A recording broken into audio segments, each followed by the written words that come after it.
Liquor king fissure అధినేత Vijay మాల్యాకు enforcement directorate shock ఇచ్చింది. బ్యాంకులకు వేల కోట్లు అప్పు ఎగ్గొట్టి ఫారెన్ వెళ్లిపోయిన మాల్యాపై ఈడీ కఠిన చర్యలు తీసుకుంది. ఐడీబీఐ కేసుకు సంబంధించి 1411 కోట్ల రూపాయల ఆస్తుల్ని అటాచ్ చేసింది.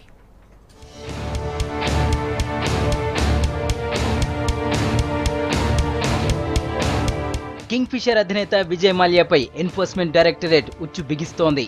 బ్యాంకులకు వేల కోట్ల అప్పు తీర్చకుండా సతాయిస్తున్న మాల్యాపై ఈడీ సీరియస్ యాక్షన్ మొదలుపెట్టింది.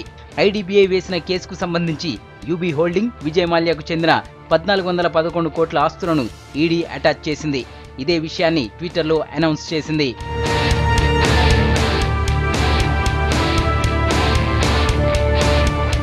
ఈ ఇష్యూలో దర్యాప్తును స్పీడప్ చేసేందుకు ఇప్పటికే ప్రత్యేక దర్యాప్తు బృందానికి కేసును అప్పగించింది సిబిఐ.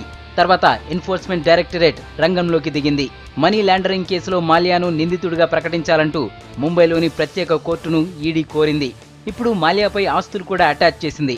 ఈడీ కోరినట్టు మాల్యాను ప్రత్యేక కోర్టు నిందితుడిగా ప్రకటిస్తే అప్పుల ఎగవేత కేసులో లిక్కర్ కింగ్ మరింత చిక్కుకోవడం ఖాయంగా కనిపిస్తోంది.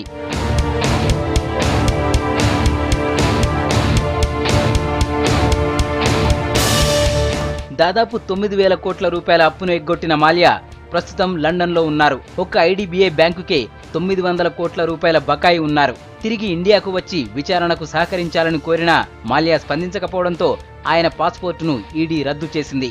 ఇండియాకు పంపించేయాలని బ్రిటన్ను కూడా కోరింది. కానీ ఫలితం లేకపోవడంతో ఇంటర్పోల్ నుంచి రెడ్ కార్నర్ నోటీసు జారీ చేసేందుకు ఈడీ ప్రయత్నిస్తోంది. ఈలోపు ఆస్తుల అటాచ్మెంట్తో మాల్యా చుట్టూ ఉచ్చు బిగిస్తోంది ఈడీ.